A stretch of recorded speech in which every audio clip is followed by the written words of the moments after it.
In any other part of the world, a tiny strip of land found just off the mainland would easily have been transformed into a holiday resort, especially with views such as these.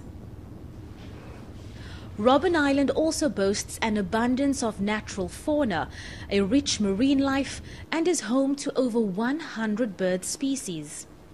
But these facts are not what made the island famous. Robben Island became a symbol of brutality.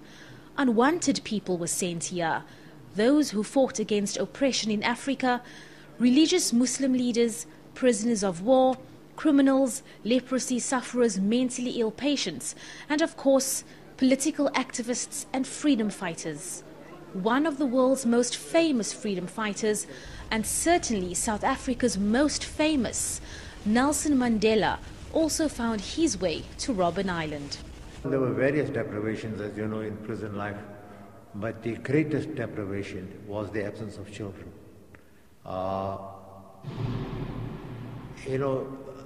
The warders could be very nasty also. For instance, when we were working at the quarry, at the lime quarry, during school holidays, children, not very little ones, but kids, school kids would wander towards the quarry, and before they could even approach, they were chased away so that we couldn't see kids.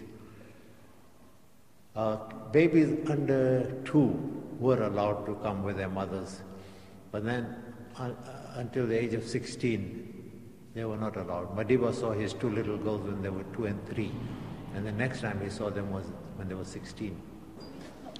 These are the cells that also housed men like ANC stalwarts Ahmed Kathrada, Govan Mbeki, and Pan-Africanist Congress leader Robert Sobukwe. This is the cell that belonged to Mr. Mandela. Now, what we haven't got here, which came later, of course, is a bookcase, a table, and a chair. That we haven't got. The rest of it is the same. There are no flush toilets here, so this was the toilet bucket. The mats that you see here, for the first 14 years, we slept, we slept on the ground.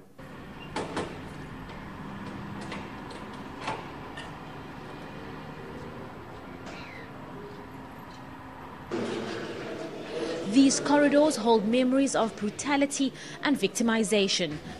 And during times of solitary confinement, this could easily be one's only access to the outside world. But as Kathrada remarked, Robben Island should be a monument to triumph of the human spirit against the forces of evil. I don't have any regrets. It's easy to say that now, of course. But it took years of sacrifice from people like Kathrada before the battle was won. For Nelson Mandela, it was 27 years behind bars, 18 of those spent here on the island as prisoner 46664. His time here was spent reading and writing. Anyone found with a book after those hours is punished. Anything, writing anything or with a book, you are punished. Madiba wrote the basis of what became Long Walk to Freedom. That was written in prison. Large portions of their days were spent in the lime quarry. Here, as President of South Africa, he demonstrates how he and fellow prisoners used to chop the white stone. In prison, he never compromised his political principles. During his time on the island, he was offered a remission of sentence if he chose to recognize the Transkei and reside there. He refused. Through all this personal turmoil, Madiba remained a constant source of strength to his fellow inmates. In 1984, he left the island and was transferred elsewhere. Madiba has on numerous occasions returned to the island, often bringing international guests along to view what is now a World Heritage Site. Visiting, one would be treated to a walkabout, shown various key sites on the island. Of course, Madiba's cell would be at the top of your list of things to see when on Robben Island. But when the excitement of being here dies down, When you give yourself an opportunity to absorb the enormity of what Robben Island once represented, you can almost lose yourself in the enigma. Today, Robben Island Museum is a monument to South Africa's history. Thousands of tourists, local and foreign, flock here, searching, wanting to know more. But no matter how often you're given facts, figures and information, standing here, assimilating the history of this place, it's not always easy to understand. But then you stop trying to understand and realize what exactly Mandela means to South Africa. I have cherished the idea of a democratic and free society in which all persons live together in harmony and with equal opportunity.